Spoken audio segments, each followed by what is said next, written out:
Hello everyone, welcome to our पाठशाला. I hope you all are doing great. So as you know, हमने SSS criteria कर लिया था, जो कि हमारा सबसे फर्स्ट क्राइटेरिया था. ठीक है, उसमें हमारी SSS means side side side की तीनों साइड्स जो हैं एक ट्राइंगल की, वो दूसरे ट्राइंगल के कॉन्ग्रेंट साइड के इक्वल कॉरस्पॉन्डिंग साइड के इक्वल होनी चाहिए. देन हम कह सकते हैं कि वो जो दोनों ट्राइंगल्स हैं वो हमारे कॉन्ग्रेंट हैं. तो ये था हमारा एक पहला क्राइटेरिया. ठीक है, आज हम दूसरे क्राइटेरिया के बारे में बात करेंगे जो कि है SAS.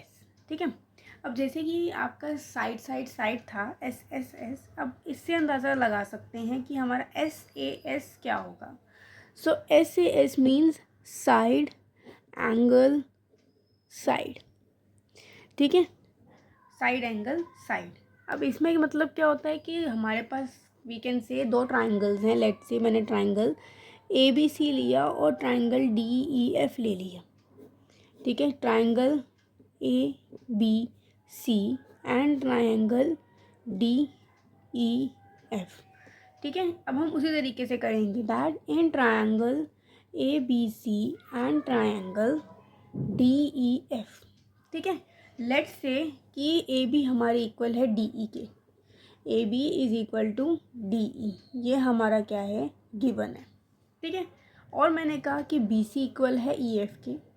BC is equal to EF, ये भी गिवन है. या मैं कहूँ इसकी लेंथ सेम दे रखी है, कुछ भी एनीथिंग. ठीक है, लाइक दैट हमने पहले भी किया हुआ है, तो आपको पता है कि कैसी मतलब क्वेश्चंस आते हैं, कैसे वो क्वेश्चंस पुट करते हैं. अब इसमें एक चीज़ क्या होगी, अब हमें एंगल देखना है. ठीक है, सो मैं कह सकती हूँ कि मेरे को ये दोनों एंगल्स इक्वल दिए हैं, which means angle B is equal to angle E. ठीक है, वी कैन से ये भी हमको गिवन है. तो ये हमारा जो ट्राइंगल ABC है ये कॉन्ग्रेंट हो जाएगा ट्राइंगल DEF के बाय SAS क्राइटेरिया. ठीक है, इस तरीके से हम ये वाला करते हैं. इसमें आपको एक बात का ध्यान रखना है कि SAS, इसमें SAS means side angle side, और एंगल जो है वो दो साइड्स के बीच में आ रहा है. ठीक है, ये ध्यान देने वाली बात है कि साइड एंगल साइड, एंगल दो साइड के बीच में ही आपका आना चाहिए. ठीक है, अगर इसमें मान लीजिए C होता कि एंगल CF के इक्वल है, तो हम इस वाले क्राइटेरिया से उसे नहीं कर सकते थे. ठीक है, इन दोनों साइड्स के बीच, जो दोनों साइड्स इक्वल हैं दूसरे ट्राइंगल के, उन दोनों के ही बीच में वो एंगल लाई करना चाहिए. ये आपकी नेसेसिटी है.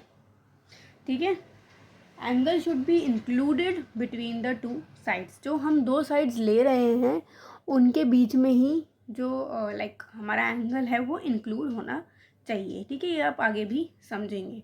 सो we can say that if under a correspondence two sides and angle included between them of a triangle, दो साइड्स और एंगल उन दोनों साइड्स के बीच में इंक्लूडेड है, वो इक्वल है to other corresponding sides and angle of another triangle, then we can say कि ट्राइंगल्स हमारे कॉन्ग्रेंट हैं.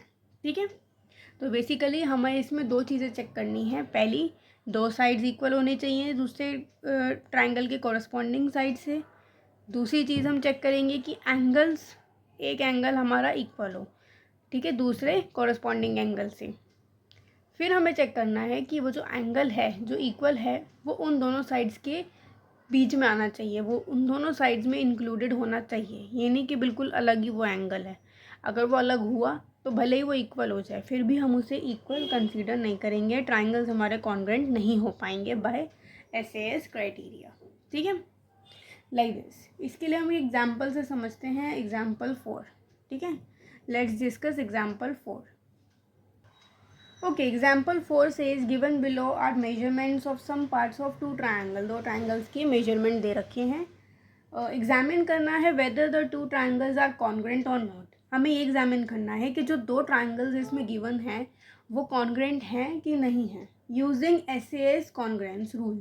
SAS congruence rule को हमें यूज़ करना है, which means कि हमें चेक करना होगा कि दो sides equal होनी चाहिए और एक एंगल होना चाहिए. अगर ट्राइंगल्स कॉन्ग्रेंट हैं तो हमें उन्हें सिंबॉलिक फॉर्म में लिखना है. ठीक है, जैसा कि ये हमें पता है ये कैसे लिखना होता है. फर्स्ट पार्ट है हमारे पास, ट्राइंगल ABC और DEF दे रखा है, तो हम जैसे सिंबॉलिक फॉर्म में करते हैं वैसे ही करेंगे ए पार्ट. सो ए बी हमें दे रखा है 7, ए बी हमारा 7 है। देखिए ज़रा दोनों को अगर आप कंपेयर करें तो हमारा ए बी ई एफ के इक्वल है, ठीक है। ए बी हमारा एक तरह से इसमें गिवन है इक्वल, ठीक है। ये हमारा है 7 सेंटीमीटर दोनों। Then we have B C which is equal to D E जो कि हमारा 5 सेंटीमीटर, और एंगल बी हमारा इक्वल है एंगल ई के जो कि है 50 डिग्री। तो अब हमारे पास ये 3 चीज़ें हमें गिवन है। अब हम ट्राइंगल फॉर्म करने की कोशिश करते हैं, ठीक है। अब देखिए ये तो नहीं बनेगा, ठीक है, क्योंकि ए बी सी को अगर हम देखें तो ए बी हमारा डी ई के इक्वल होना चाहिए इसके अकॉर्डिंग, लेकिन ये हमारा ई एफ के इक्वल है, तो नोटेशन ये हमारा सही नहीं है। इसका मतलब ट्राइंगल का नाम कुछ और होगा। तो हम बनाते हैं ट्राइंगल ए बी सी, जिसमें कि ए बी हमारा 7 है, बी सी हमारा 5 है और बी हमें दे रखा है 50, ठीक है। अब हम दूसरे वाला देखते हैं। अब देखिए कैसे बनेगा। अब अब इसको हम कैसे बना सकते हैं, हमने ए बी सी बना दिया। अब मैं एक लेती हूँ एफ ई डी, ठीक है। लेट से मैंने लिया एफ ई डी। अब देखिए ई एफ हमारा 7 है, राइट, और डी ई हमारा 5 है और ये बीच में 50 आ गया, ठीक है। ये हमारी इसके इक्वल हो गई, ये हमारी इसके इक्वल हो गई, और बीच में अगर आप देखेंगे तो इन दोनों साइड्स के बीच में एंगल आ गया हमारा जो कि इक्वल है, ठीक है। तो हम कह सकते हैं कि हमारा जो ट्रायंगल ए बी सी है वो कॉन्ग्रेंट है to triangle F E D के by S A S criteria, ठीक है, लाइक दिस, ठीक है। ये तो मैंने बेसिक लिखे थे ट्रायंगल्स। अभी हमें ये नहीं पता था कि लाइक कौन सा हमारा ट्रायंगल आएगा। बी पार्ट डिस्कस करते हैं। बी पार्ट में हमारा ट्रायंगल हम बाद में देखेंगे। अब पहले हम इंफॉर्मेशन लिखते हैं। तो इंफॉर्मेशन के अकॉर्डिंग ए बी हमारा इक्वल है एफ डी के जो कि है 4.5 सेंटीमीटर।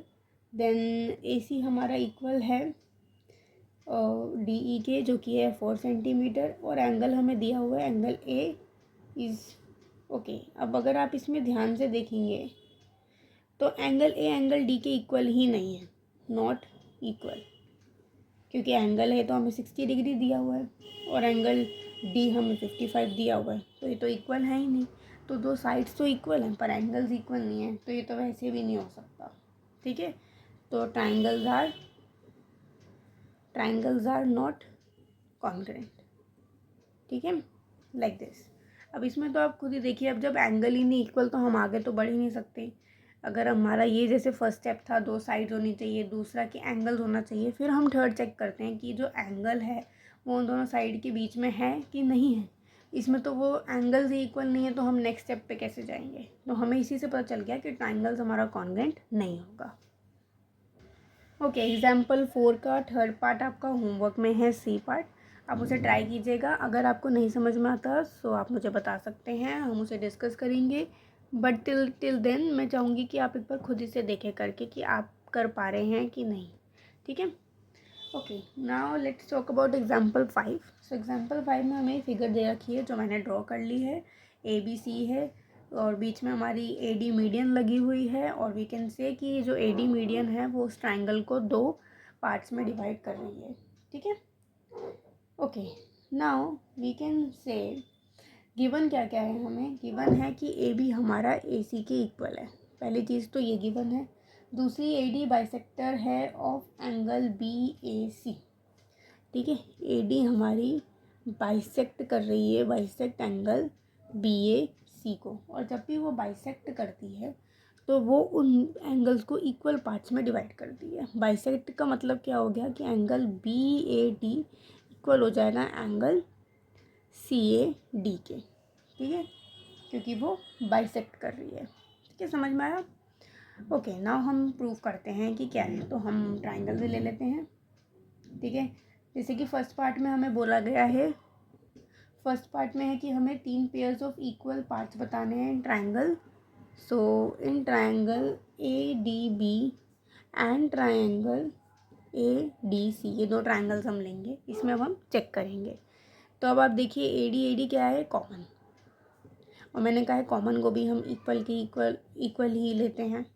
देन ए बी हमारा इक्वल है ए सी के, A B is equal to A C which is given, then angle BAD is equal to angle CAD, ये भी हमें गिवन है, या फिर हम कह सकते हैं कि हमारी AD जो है वो बाइसेक्ट कर रही है एंगल BAC को, तो इसलिए हमने ये लिखा। तो ये हमारे मिल गए। अब सेकंड में क्या है कि हमें वो कॉन्ग्रुएंट बताना है कि है कि नहीं। So we can say triangle ADB is congruent to triangle ADC by SAS criteria. ठीक है, अब आपको एक चीज़ और चेक करने को मैं बोलूँ तो अब आप कहोगे कि मैम आपने इसमें चेक नहीं किया, आपने ऐसे ही लिख दिया।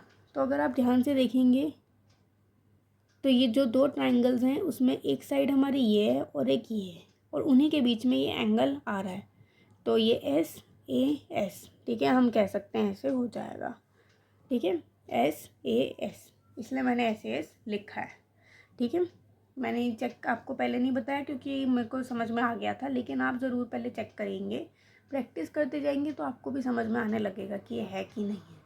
लेकिन इसमें ये साइड है और दोनों साइड्स के बीच में ये एंगल्स आ रहे हैं, इसलिए मैंने SAS क्राइटेरिया से इसे कॉन्ग्रुएंट प्रूफ कर दिया।